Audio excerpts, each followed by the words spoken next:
All right, so Cassandra, if you just want to introduce yourself and tell us a little bit about what you do, I'll follow up with some questions after that for you. Perfect. My name is Casandra Mueller.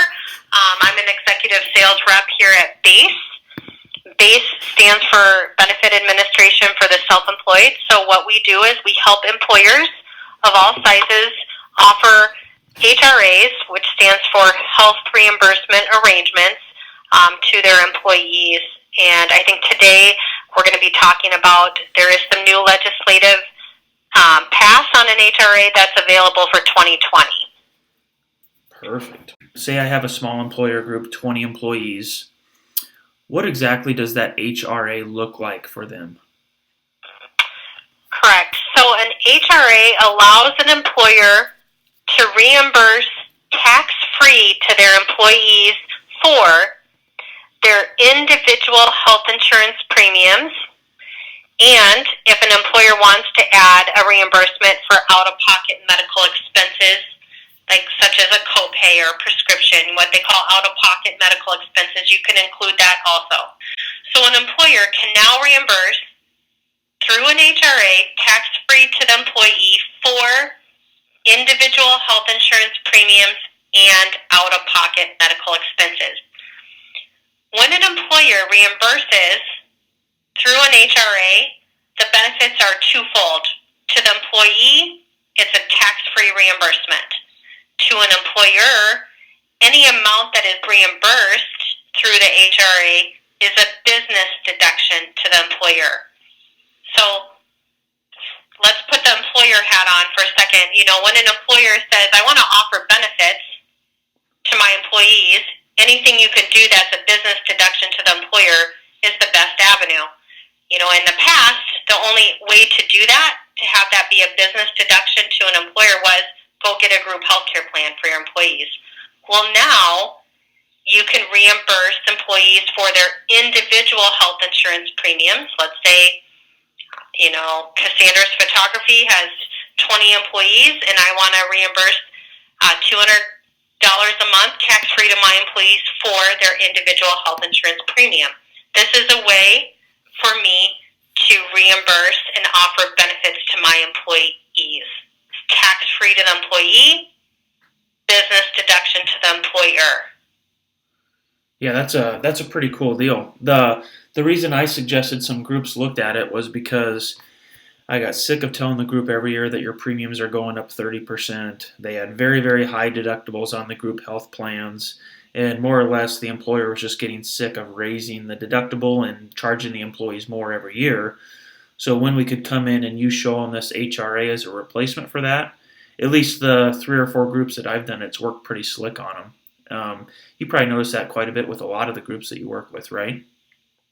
I think we do this in every state, but the number one thing that we get from when we're talking to employers, you know, I ask this question first before we dive in way too deep, is what is it you're wanting to do?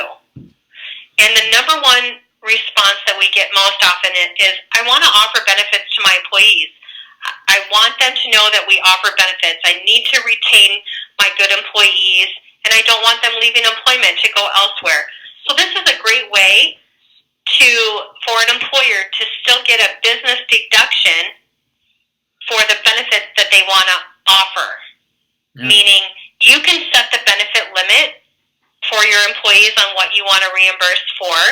You can decide if you want to reimburse for premiums only, which that looks like, what that means is, if you say, Cassandra's Photography is going to offer $250 a month tax-free to my employees for their individual health insurance premiums, it's only for their premium.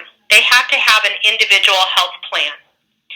If Cassandra's Photography says, I'm going to reimburse for premiums and out-of-pocket medical expenses, that means an employee could turn in a copay, or maybe they order a pair of contacts or glasses. They can turn a claim in and get reimbursed up to their benefit limit for an out-of-pocket medical expense as well. And we see a lot of 50-50. Some of them are just premiums only because that's what they maybe had with group healthcare. That was their benefit, was premium. And so they're keeping things the same, and they're switching over to an ICARA or a QSD HRA. Those are the the names of the two HRAs that allow that, where it's just for premiums only. Gotcha. What are the annual maximum limits on that? So there's two HRAs that will allow an employer to reimburse for premiums and out of pocket, and one of them is called a QSC HRA, which stands for Qualified Small Employer. And the maximum for 2020 for a single person is up to $5,250, and for a family is up to $10,600. So if you're in that HRA, those are the maximum benefit limits. Okay, legislation did pass a new HRA for 2020 called an ICHRA, stands ICHRA, which stands for Individual Coverage Health Reimbursement Arrangement. That also reimburses for premium and out-of-pocket. There are no benefit limits on that one. The employer can decide whatever benefit limit that they want. And in that one, you can actually classify out employees if you'd like. So I don't know how deep you want to dive into this, but in ICHRA, the new HRA, an employer could say, I'm going to offer $5,000 a year reimbursement to my salaried employees and $2,500 a year tax-free to my employees for their hourly employees. So you can classify out different benefit limits with the new HRA. That's pretty neat. Right, but they're both good, and sometimes the QSC HRA might be a better fit. And I don't know, do you want to go into why that one might be a better fit, or? Is it just because the ease of setting it up and the ease of reporting under it? Is that because why? The biggest reason an employer sticks with a QSC HRA is if they reimburse for premiums and out-of-pocket medical expenses. So if they say, I want to give my employees $200 a month, employees that are insured on their spouse's group health care plan can still be a participant. Oh. They're not going to be reimbursed for their premium. That's an employer group health care plan through their spouse, but they could still be a participant with a copay or a prescription or a deductible expense. So if an employer is saying, I'm trying to offer $250 and I want all my employees to be able to have that benefit, a QSC HRA might be a better fit, because if you're on your spouse's group health care plan, you can still get a reimbursement for the out-of-pocket.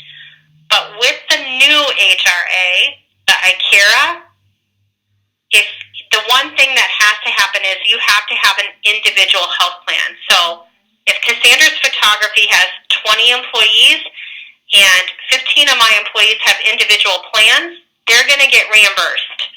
I have 5 employees that are on a spouse's group health care plan. Those employees do not have an individual health insurance plan. They are not a participant in my HRA. Even if I'm reimbursing for out-of-pocket medical expenses, they don't meet the requirement. They don't have an individual health plan. They have a group health care plan. Gotcha. So that's where we try and fit them into the right HRA, depending on what the employer is wanting to do.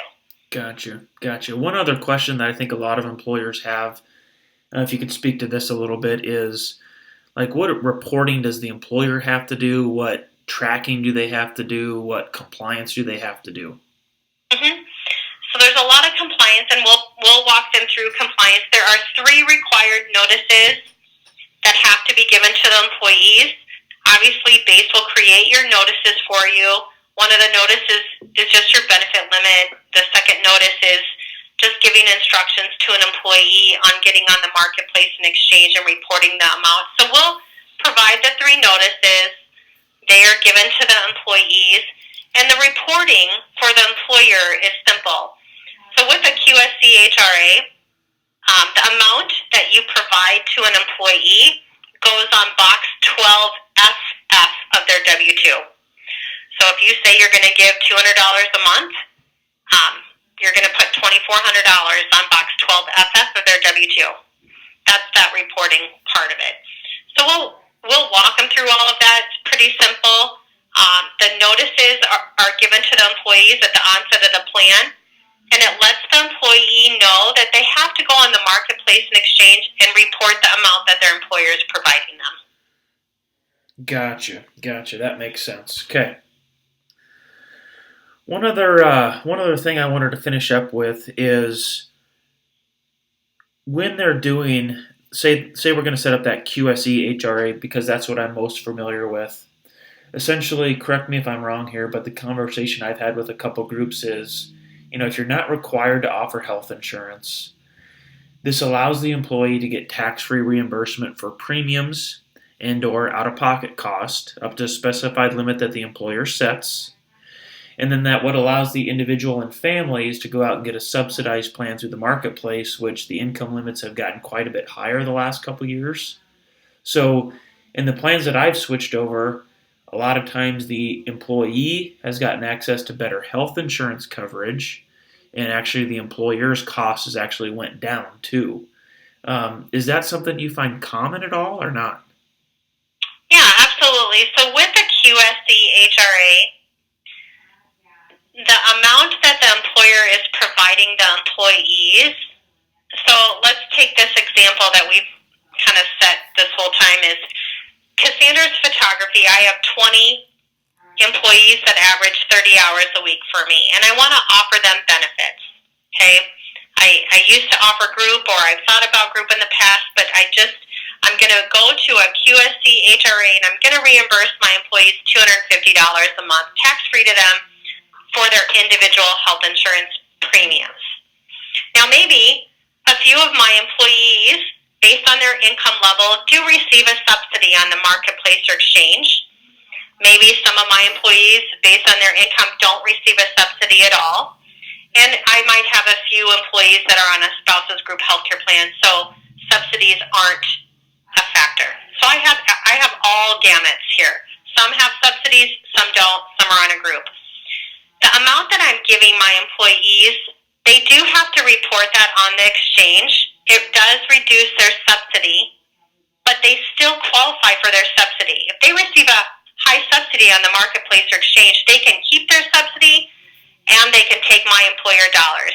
It will reduce their subsidy, but it doesn't disqualify them from keeping the subsidy that they have. The amount that I'm providing my employees that don't have a subsidy, it doesn't affect them in any way, okay? And then the few employees that might be on a spouse's group healthcare plan, the only way they can be a participant in my HRA is if I say I'm going to reimburse for premiums and out-of-pocket, because then they can be a participant for a copay or prescription, contacts, glasses, things like that. So it's a great avenue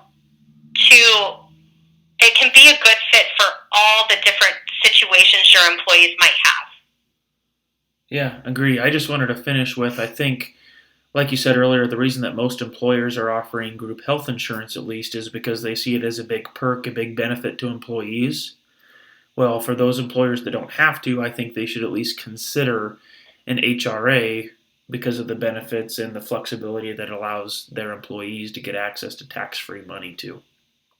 Because when an employer offers group health care, and if that group health care is deemed affordable, the employees could get on the marketplace and exchange, and they don't qualify for a subsidy any longer because their employer offers them an affordable group health care plan. Yeah, correct. I think with a QSC HRA, if you're going to reimburse them, whatever dollar amount within the benefit limits, okay, that doesn't eliminate a subsidy for an employee based on their income. The amount you're providing them will reduce it, but it doesn't disqualify them if they, based on their income, have a high subsidy. They still can get the rest of that subsidy. Yeah, that's big. That's a big Correct. deal. Is there anything you wanted to close with, Cassandra? For us, this is kind of how employers offered benefits before the Affordable Care Act came into place. This is what we called the good old days. So if you think about, if you've been in business long enough and before the Affordable Care Act, everyone had this type of HRA. It was called a non-linked HRA at the time. Then the Affordable Care Act came into place and said you can no longer reimburse for individual premiums anymore. So everyone had to stop doing it. And what happened was they either A, went to group, or B, they just started grossing up wages for benefits, which is a bad idea. Because what you meant for benefits, they now see as just their wage. And now we're kind of making small steps towards going back to the good old days. These options available to employers, every employer now has two options on offering tax-free benefits to employees, through an HRA that we talked about today or group health care. And so these two new HRAs has opened up a lot more options than have been available in the past for an employer under 50 FTEs. Yeah, perfect. It's a great option. You have more options now than ever before. Yeah, flexibility.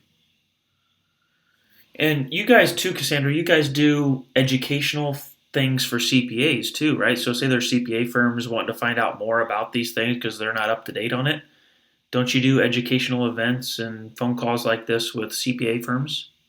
Absolutely. We teach a lot of tax schools. So if an accountant's been to a tax school really in Iowa, Nebraska, Minnesota, Wisconsin, we likely have been there. But we do a lot of in-office training. We do a lot of webinar training for accountants and insurance agents all over the United States, just on educating them on the new HRAs that legislation passes, how it impacts your clients.